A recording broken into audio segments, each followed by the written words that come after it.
The twin moons of Kethra hung low in the dark sky, their pale light barely reaching the ground through the endless snowstorm. The cold was the kind that killed slowly, creeping into bones and freezing blood in veins. Nothing was meant to survive on this world. That was exactly why the Zethkai Empire had built their prison camp here. In the center of the compound, chained to two massive pillars of black stone, lay two dragons.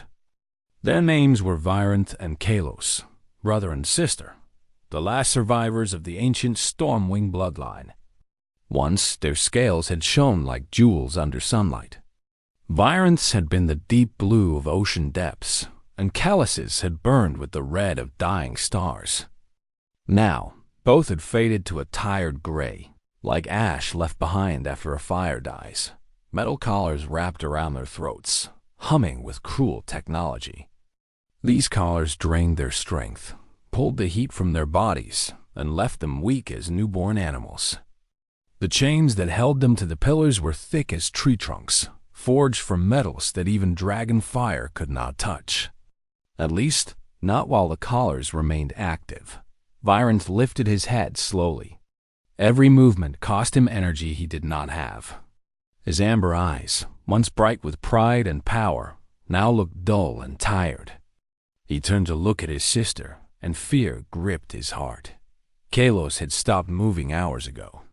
She lay curled on the frozen ground, her wings folded tight against her body in a useless attempt to hold on to warmth. Her breathing came in short, shallow gasps that sent small clouds of mist into the air. Each breath seemed weaker than the one before. "Sister," Virenth called softly. "Kalos, stay with me." She did not respond. Her eyes remained closed, and Virenth could see frost forming on her scales. The cold was killing her from the inside out, and there was nothing he could do to stop it. The Zethkai had planned it this way.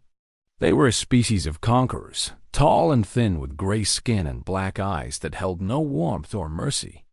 They had spread across the galaxy like a disease, taking world after world, enslaving any species they considered useful and destroying those they did not. 3 cycles ago, they had come to the dragon homeworld. The war had lasted only weeks. Dragons were powerful, yes, but the Zethkai had numbers and technology beyond anything the dragons had faced before. Cities burned. Mountains crumbled. And when the fighting ended, those dragons who survived were put in chains and scattered across the empire as slaves, trophies, and entertainment for their new masters. Virenth and Kalos had been brought to Kethra 6 months ago. The guards called it the Slow Death Camp. Dragons were creatures of fire and heat, born in volcanic mountains and raised under warm suns. This frozen wasteland was poison to their kind. Day by day, the cold crept deeper into their bodies. Day by day, their inner fire grew weaker. The guards found it amusing. Virenth had seen them watching from the heated towers, laughing and making bets on which dragon would die first. They had stopped bringing food 3 days ago. Whether this was cruelty or simply forgetting, Virenth did not know. The result was the same.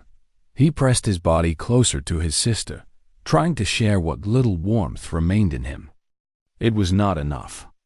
It would never be enough. "I am sorry," he whispered. "I should have protected you. I should have been stronger."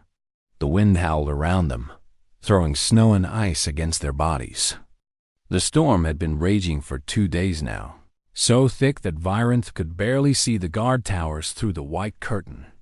The Zethkai did not patrol during storms like this. There was no need. Where would the prisoners go? The frozen wilderness would kill them faster than any weapon. Virenth closed his eyes and prepared to sleep. Perhaps this time he would not wake up. Perhaps that would be a mercy. Then something made him open his eyes again. Through the swirling snow, he saw movement. A shape, walking upright, coming toward them from the direction of the outer fence. At first, Virenth thought his failing mind was playing tricks on him. No one walked in storms like this. No one could survive it.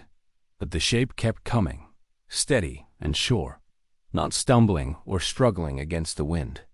It moved with purpose, with direction, as if it knew exactly where it was going. Virenth watched as the figure grew closer. It was small, much smaller than a HFY. It wore white clothing that blended with the snow, making it almost invisible against the storm. Only its movement gave it away. The figure stopped about 20 meters from the pillars. It stood there for a long moment, looking at the camp, at the towers, at the two dying dragons chained in the cold. Then it started walking again, directly toward them. As it came closer, Virenth finally understood what he was seeing. It was a human. He had heard stories about humans during his time in captivity. Other prisoners had spoken of them in whispers, a young species from a distant part of the galaxy. They had only recently discovered how to travel between stars. The HFY considered them primitive, weak, barely worth the effort of conquering. Just another species that would eventually bend or break under Imperial rule. This human was female. Virenth could see now. She had a pale face with determined eyes, and she moved with the careful confidence of someone who understood danger but did not fear it. She carried no weapon that he could see. She was completely alone. She should not be here. A human on Kethera, in the middle of a HFY prison camp, during a killing storm. It made no sense. It was impossible. Yet here she was, standing before him in the snow, looking up at him with eyes that held no fear, only a strange, burning determination. Virenth wanted to warn her away. He wanted to tell her that she had walked into a death trap, that the gods would find her, that the cold would kill her, that there was nothing she could do for him or his sister. She was too small, too fragile, too utterly outmatched by the forces that held them captive. But something in her eyes stopped him. Something that looked almost like hope. The human knelt beside Kalos, examining the collar around the dragon's throat. She pulled a small device from her suit and held it against the metal. Then she looked up at Virenth and spoke. Her words were strange, in a language he did not yet understand. But her meaning was clear in every line of her body. In every movement of her hands, she was going to help them. And despite everything, despite all reason and logic and the weight of despair that had settled in his heart, Virenth felt something flicker to life inside him. A tiny spark of warmth in the frozen darkness. Hope. Her name was Grace Murphy, and she had been watching this camp for 11 days. The mission was supposed to be simple. The United Earth Coalition had sent her to this frozen corner of space as part of a small team. Their job was to watch the HFY, learn their patterns, and report back. Nothing more. The humans were not ready for a fight, not yet. They needed information, needed time to prepare for the war that everyone knew was coming. Grace had arrived with 2 other soldiers, on a small ship that now hid among the asteroids far above the planet. Her commanding officer, a serious man named Ben Carter, had given her clear orders before she dropped to the surface. Watch. Learn. Do not engage. Do not be seen. Come back alive. She had meant to follow those orders. She really had. For the first 3 days, Grace had done exactly what she was told. She found a hiding spot in the frozen hills overlooking the camp and used her equipment to study the HFY operations. She counted guards. She mapped patrol routes. She noted shift changes and weak points in the fence. She sent reports back to Ben every 6 hours, dry lists of facts and numbers. But she also watched the prisoners. The camp held dozens of different species, creatures from worlds Grace had never heard of. Most of them were broken, shuffling through their days with empty eyes, waiting for death to find them. They had given up. The HFY had crushed whatever spirit they once had. The dragons were different. Grace had noticed them on day 3. 2 massive creatures, chained in the open center of the camp where everyone could see them. Their scales were dull and their bodies were thin from hunger, but something in their eyes caught her attention. Even from a distance, she could see it. They were dying, yes, but they had not surrendered. Some fire still burned inside them, refusing to go out even as everything else faded. Grace knew that look. She had worn it herself, years ago, in a hospital bed after a mission that had gone very wrong. The doctors had told her she might never walk again. She had proven them wrong through months of painful work, refusing to accept their verdict. She watched the guards laugh at the dragons, watched them withhold food and place bets on which one would die first. She saw the larger dragon press close to the smaller one, trying to share warmth that he did not have. She saw the smaller dragon grow weaker day by day. And slowly, something changed inside her. Grace thought about her daughter. Lucy was 7 years old and lived with Grace's mother back on Earth. The girl had bright eyes and a laugh that could fill a room, and she believed her mother worked in space logistics. A safe job. An important job, but not a dangerous one. Grace had lied to protect her. But she sometimes wondered what kind of galaxy Lucy would grow up in. Would she live her whole life under the shadow of the HFY, waiting for them to come and take everything? Would she learn to keep her head down and accept cruelty as normal? Grace had joined the military to protect people who could not protect themselves. That was the whole point. That was why she had spent 15 years training, fighting, and putting her body through hell. Not for promotions or medals, but because someone had to stand up when others could not. On day 7, she made her decision. She did not tell Ben. He would have ordered her to stop. And then she would have had to choose between following orders and doing what she knew was right. Better to act first and explain later. If there was a later. Grace spent the next 4 days preparing. She studied the collars around the dragons' necks and realized they used the same locking technology as the HFY supply crates. She had cracked one of those crates on day 2, just to see if she could. Building a device to unlock the collars took time, but she had learned patience long ago. She watched the storm patterns and waited for a big one. The kind that would blind the sensors and keep the guards inside their heated towers. She mapped a route through the camp, finding the gaps in coverage where she could move unseen. She located a deep canyon 12 kilometers to the north, where the rock walls would block the HFY tracking signals. She planned her escape route, her backup plans, and her backup plans for her backup plans. She thought about everything that could go wrong and figured out how to handle it. On day 11, the storm came. Grace pulled on her white thermal suit, the one that would hide her heat signature and make her nearly invisible against the snow. She checked her equipment one last time. She had no real weapons, nothing that could stand against HFY military technology. But she had her training, her determination, and a small bag of tricks she had collected over the years. She started walking toward the camp. The snow hit her face like tiny knives, and the wind tried to push her off course. The cold was brutal, cutting through even her protective suit. But Grace had survived worse. She kept her eyes fixed on the goal and put one foot in front of the other. The fence was easy to bypass. The HFY had grown lazy, confident that the weather and the collars were prison enough. They did not expect anyone to be foolish enough to attempt a rescue on this world. They did not understand humans. Grace moved through the camp like a shadow, staying low and using the storm for cover. She passed supply buildings and guard stations, always watching, always listening. Her heart beat fast in her chest, but her hands were steady. Fear was just a feeling. She could feel it and still do what needed to be done. When she reached the center of the camp, she stopped and looked at the 2 dragons for the first time up close. They were massive, even lying down. Beautiful, even in their weakened state. The larger one watched her with amber eyes that seemed to glow in the dim light. Grace knelt beside the smaller dragon, the female.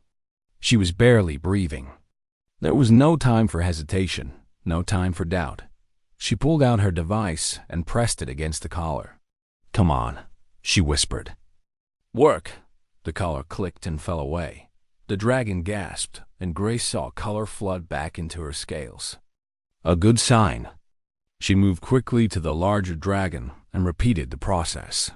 The second collar fell, and the male dragon lifted his head. He looked at her with surprise, confusion, and something that might have been wonder. "Why?" he asked, and Grace realized the translation implant had finally processed her language.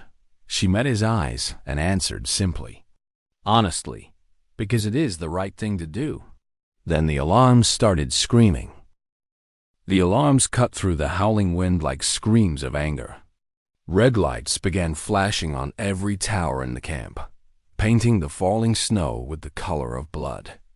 Doors burst open as guards rushed out into the storm, their weapons already raised and searching for targets. Virenth felt the warmth flooding back into his body as the collar fell away. It was like waking from a nightmare, like taking a breath after being held underwater for too long. His inner fire, nearly dead after months of being drained, sparked back to life in his chest. The feeling was painful and wonderful at the same time. Beside him, Kalos was already lifting her head. Her eyes, which had been dull and empty just moments ago, now burned with renewed life. Her scales shifted from gray back to their natural red, the color spreading across her body like sunrise moving over a mountain. "What happened?" she asked, her voice weak but aware. "Brother, what is happening?" "We are being rescued," Byron said, and even he could not quite believe the words as he spoke them. "By a human." Kalos looked at the small creature kneeling in the snow beside them. The human female had already turned her attention to the chains that still bound them to the pillars. She was examining them quickly, her hands moving with calm purpose despite the chaos erupting around the camp. "Can you melt these?" she asked, pointing at the chains. "Now that the collars are off, can you use your fire?" Virenth understood her words now, the translation implant working properly for the first time since he had arrived at this cursed place. He looked at the chains, thick links of metal that had held him prisoner for 6 terrible months. Then he looked at his sister. "Together?" he asked. Kalos nodded. "Together." They had been drained for so long, starved and frozen and weakened, until they had nearly forgotten what strength felt like. But the collars were gone now, and somewhere deep inside them, embers still glowed. All they needed was breath.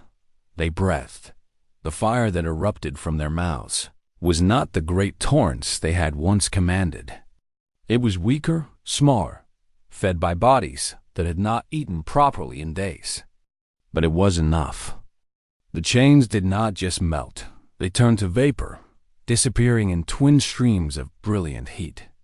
Blue fire from Virenth, red fire from Kalos, mixing together in the cold air like colors on a painting. For one glorious moment, they were dragons again. Then the plasma bolts started flying. The first shot passed just over Virenth's head, close enough that he felt the heat of it against his scales. He turned and saw guards running toward them through the snow, their weapons flashing with deadly energy. More guards were pouring from the buildings, and he could see combat drones launching from the towers, their metal bodies rising into the storm. "We need to go," the human said. Her voice was calm, steady, as if she faced death every day and had grown bored with it. "The canyon I told you about is 12 kilometers north. Can you fly?" "Yes," Byron said, though he was not entirely sure it was true.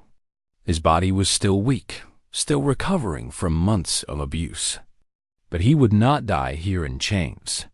He would not let his sister die here. "Hold on."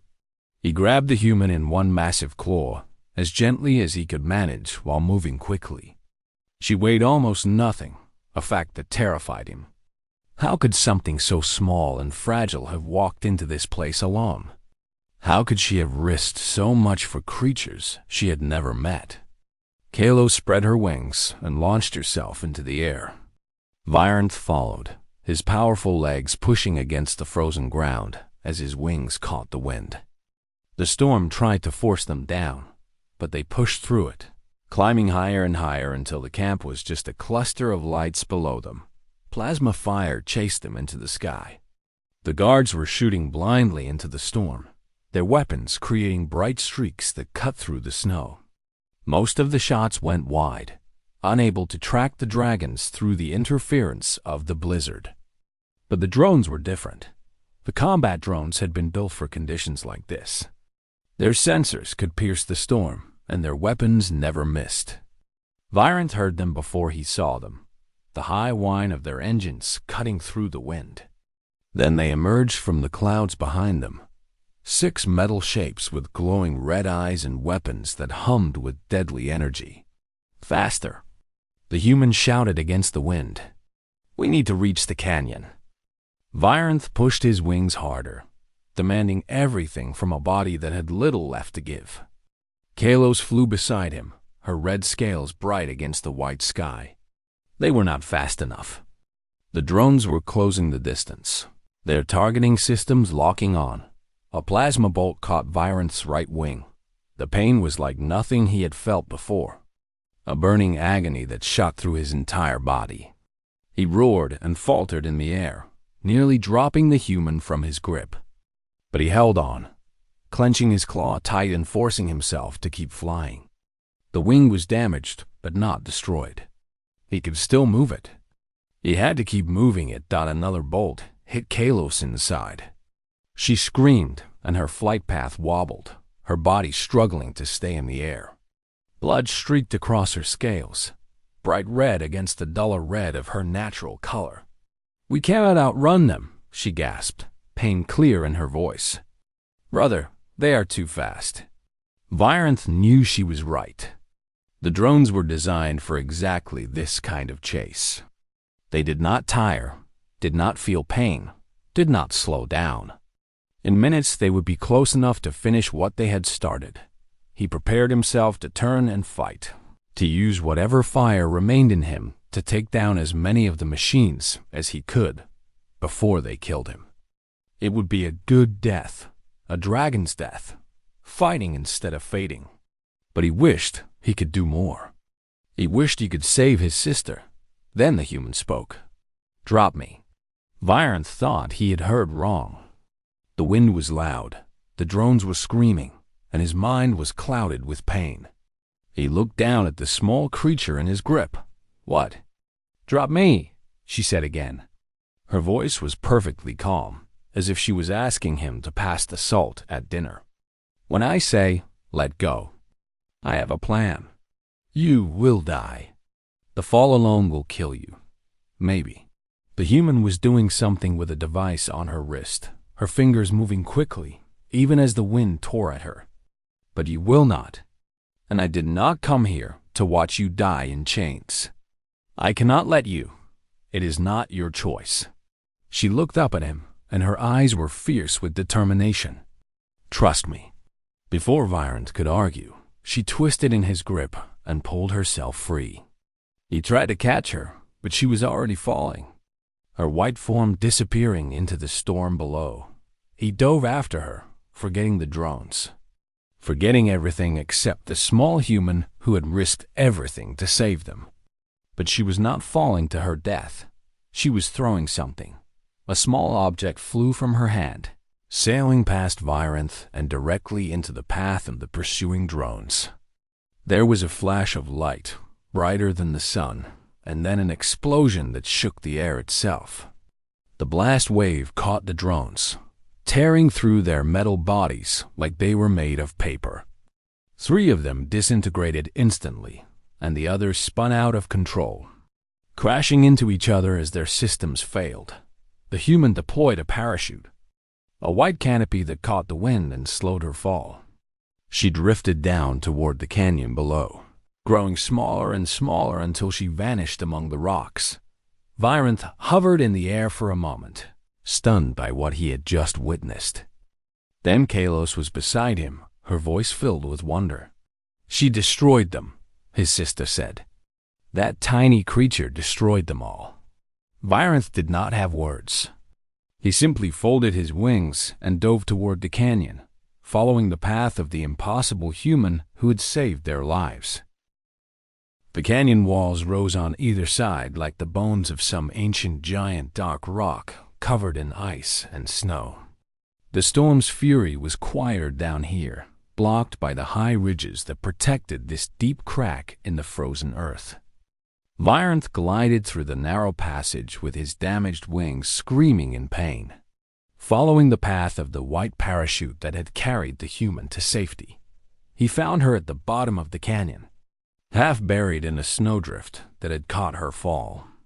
The parachute lay tangled around her like a shroud, and she was not moving. Virenth landed beside her as gently as his wounded body would allow. His claws scraped against the frozen ground as he bent his head low, pressing his snout near her small form. He could see her breath, tiny puffs of mist rising from her face. She was alive. "Human," he said softly. "Grace, can you hear me?" Her eyes opened slowly, and despite everything, she managed a weak smile. "Told you," she said, her voice barely above a whisper. "Had a plan." Kalos landed beside them, stumbling as her injured side protested the movement. She looked at the human with something close to wonder in her eyes. Blood still seeped from her wound, staining the white snow beneath her, but she seemed to have forgotten her own pain. "You destroyed the drones," Kalos said. "How? That explosion. How did you do that?" Grace tried to sit up and immediately fell back with a sharp cry of pain. Her face went pale, and sweat broke out on her forehead despite the cold. "My leg," she managed through clenched teeth. "I think it is broken." Virenth could see it now, the unnatural angle of her lower leg beneath the thermal suit. The fall had not killed her, but it had left its mark. She had traded her own body for their freedom, accepting pain and injury to give them a chance to escape. He did not understand. He had lived for centuries, had seen countless acts of bravery and sacrifice from his own kind during the war against the Zethkai. But this was different. Grace was human, a species so young in the galaxy that they had barely left their home world. She owed nothing to dragons. Their peoples had never met, never traded, never even spoken before today. Yet here she was, broken and bleeding in a frozen canyon, because she had refused to let strangers die in chains. Why? The question slipped out before Virenth could stop it. The same question he had asked before. "Why did you do this?" Grace closed her eyes for a moment, gathering her strength. When she opened them again, they were still filled with that fierce determination he had seen from the first moment she had appeared in the snow. "Because I saw you," she said simply. "I saw what they were doing to you, and I could not walk away. But you could have. No one would have known. No one would have blamed you. I would have known." Grace shifted slightly, wincing at the movement.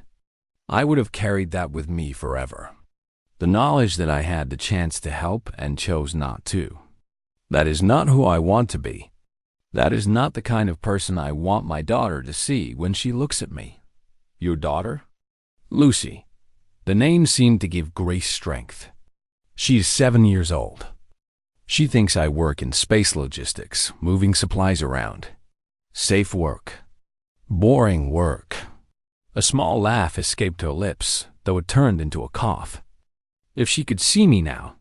Kalos moved closer and carefully curled her body around the injured human. The dragon's natural warmth surrounded Grace like a blanket, pushing back the deadly cold of the canyon floor. Grace leaned into the warmth with a grateful sigh. "Thank you," she said. "It is nothing compared to what you did for us," Kalos replied above them. The storm continued to rage. Virenth lifted his head and listened carefully for any sign of pursuit. The explosion had destroyed the drones that had been chasing them, but the Zethkai would send more. They would search the entire region once the storm passed. The dragons and their rescuer had only hours, maybe less, before the hunt began again. "We cannot stay here," Byron said. They will come looking. I know. Grace reached for the device on her wrist, the same one she had used to trigger the explosion. Her fingers were shaking from cold and pain, but they still moved with purpose. I need to contact my ship. They can extract us, but they need to know where we are. She pressed several buttons, and a small light began to blink. Signal sent, she said. Now we wait. The canyon fell silent except for the distant howl of the wind above. Byron settled beside his sister, adding his warmth to hers, creating a shelter of dragon flesh and fire around the fragile human who had saved them. He watched her face as she drifted in and out of consciousness, fighting against the pain of her broken leg. Tell me about your daughter, Kalos said softly. She had always been the gentler of the two siblings, more interested in stories than in battles. What is she like? Grace smiled at the question, and for a moment the pain seemed to fade from her expression. Lucy is curious, she said. She asks questions about everything. Why is the sky blue? Why do birds fly? What are stars made of? I could spend all day answering her questions, and she would still have more. The smile grew wider. She is also stubborn. Gets that from me. I am afraid. Once she decides to do something, nothing can stop her. She sounds like a dragon child, Kalos said. Our young are the same way, full of fire and wonder.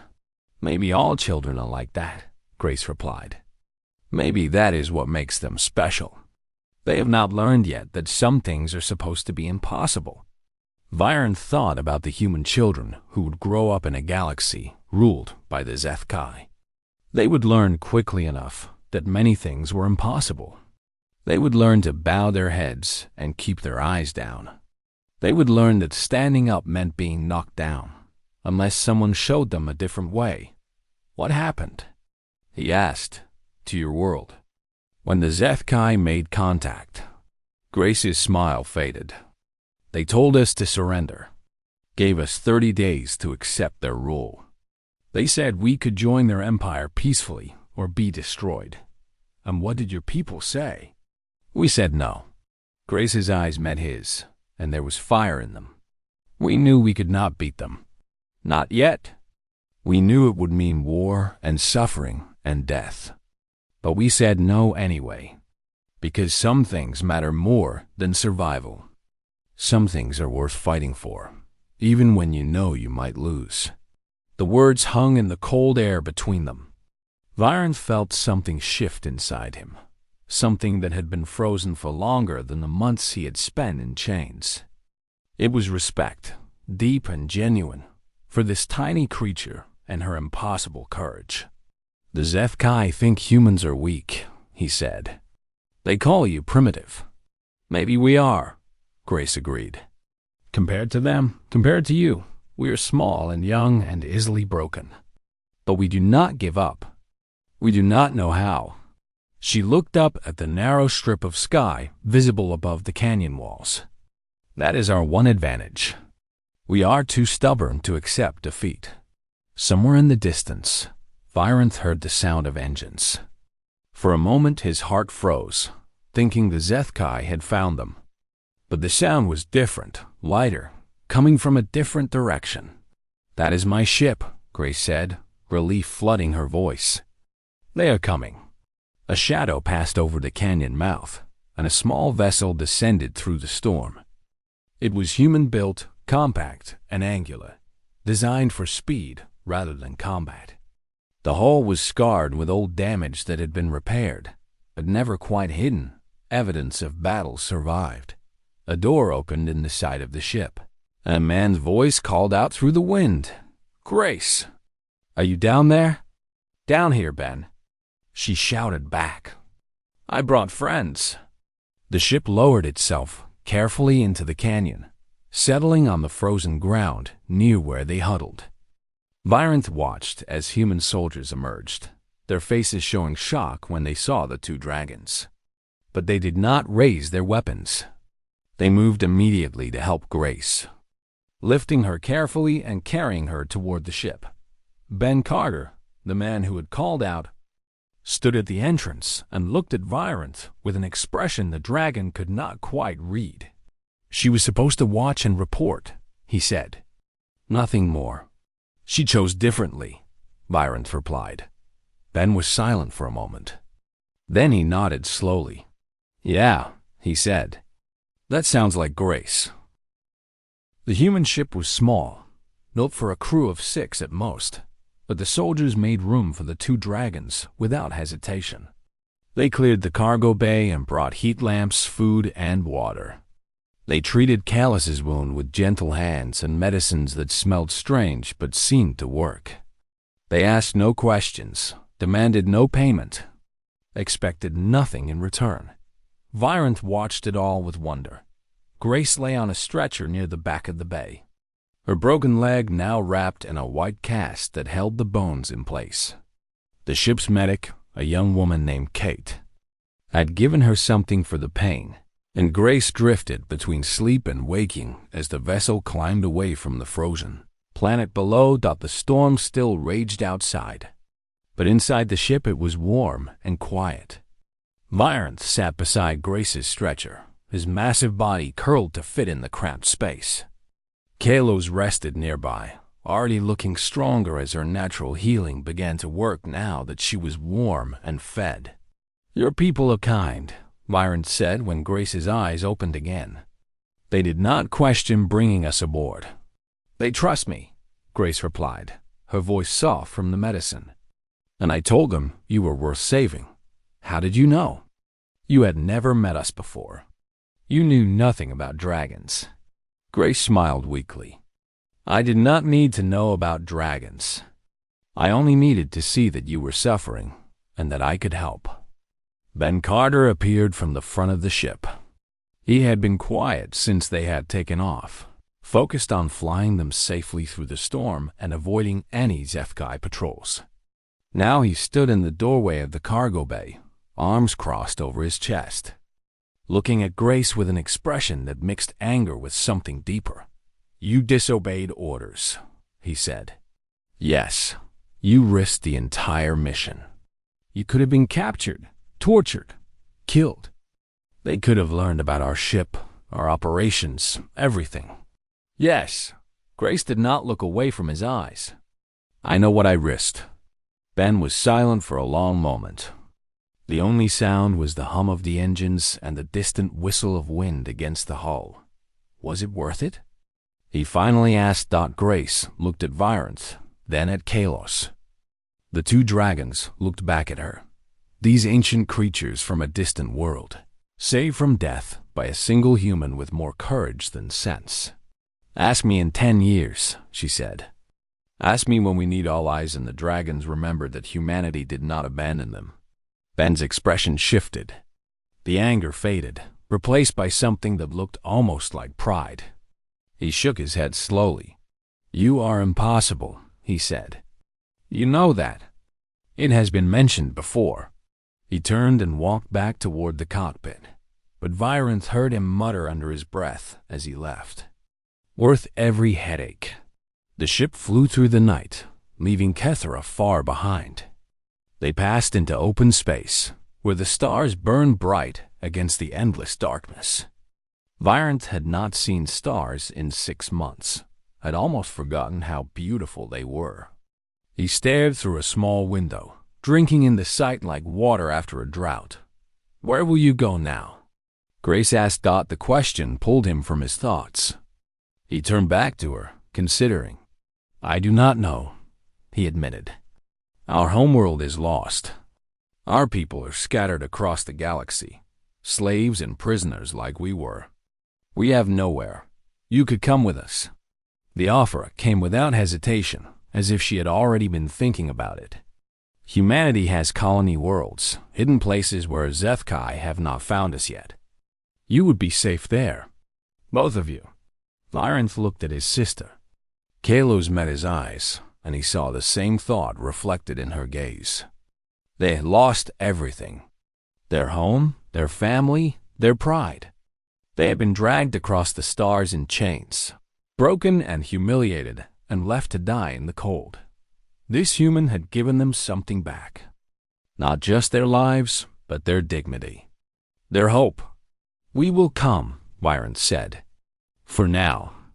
But when the war comes, and it will come, we will not hide. I would not ask you to. We will fight beside you." He lowered his great head until his eyes were level with hers. "You saved our lives when you had no reason to. That debt is not forgotten. When humanity needs allies, the dragons of Stormwing will answer. This I swear on my blood and fire." Grace reached out and placed her small hand against his snout.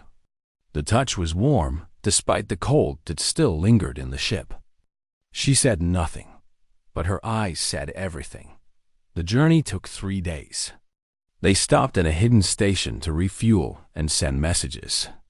Ben filed his report, carefully leaving out certain details that might have gotten Grace in trouble. The other soldiers shared their food with the dragons and asked questions about their world, their history, their culture. They treated Virant and Kalos not as monsters or curiosities, but as guests, as equals. On the second night, while the ship drifted through empty space, Kalos told stories of the dragon homeworld. She spoke of mountains that touched the sky and valleys filled with rivers of molten rock.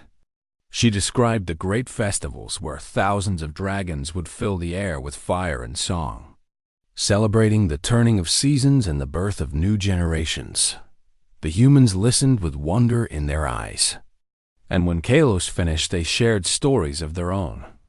Tales of Earth, a small blue world where life had started in warm oceans and slowly crawled onto land. Stories of human heroes who had faced impossible odds and refused to surrender. History of wars fought and peace earned, of mistakes made and lessons learned. Virenth realized, as he listened, that humans and dragons were not so different. Both species had known loss and triumph. Both had faced darkness and found ways to keep burning. Both understood that the universe was vast and dangerous, and that the only way to survive it was together. On the third day, they reached the colony world called Heaven. It was a small planet, green and blue like the Earth that Grace had described, hidden in a corner of the galaxy where the HFY had not yet looked. Thousands of humans lived there, building a new home while they prepared for the fight to come. When the ship landed, a crowd gathered to see the dragons. Children pointed and whispered. Adults stared with open mouths. But no one ran and no one screamed. They waited, uncertain but curious, to see what would happen. Grace walked down the ramp first, limping on her injured leg, but refusing to be carried. She turned to the crowd and spoke in a clear voice. "These are Virenth and Kalos of the Stormwing bloodline. They are our friends. They will be treated with respect." And just like that, they were welcomed. Weeks passed. Grace recovered in a small hospital, her leg healing slowly but surely. She sent a letter to her daughter Lucy, along with a drawing she had made of 2 dragons flying through a snowstorm. The letter said only this: "For you, for the galaxy you deserve, the war with the HFY would come."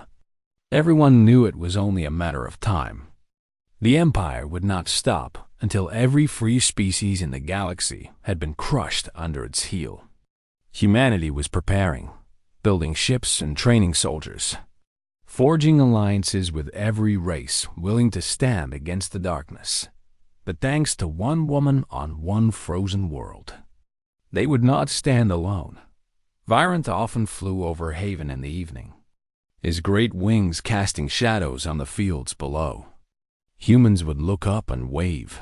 Their children would cheer and chase his shadow as it passed. He had become part of their world, these strange small creatures who had saved him from death. One evening, as the sun set over the green hills, a little girl ran out to meet him as he landed. She had bright eyes and a laugh that filled the air, and she was not afraid of the massive dragon standing before her. "Are you really friends with my mom?" she asked. Virenth lowered his head to her level and smiled. an expression that showed just enough teeth to be interesting without being frightening. "Your mother saved my life," he said. "She is the bravest human I have ever known." Lucy beamed with pride. "I am going to be just like her when I grow up." Virenth looked at the little girl, at the fire that already burned in her young eyes, and he believed her. "I know you will," he said. "And when you do, the dragons will be there to fly beside you." The stars came out one by one above them, bright points of light in the endless darkness. Somewhere out there, the Zethkai were planning and scheming, building their fleets and sharpening their weapons. They thought they were unstoppable. They thought the galaxy would bow. They had never met humans. They had never seen what happened when a small, stubborn species decided to stand up for what was right. They would learn.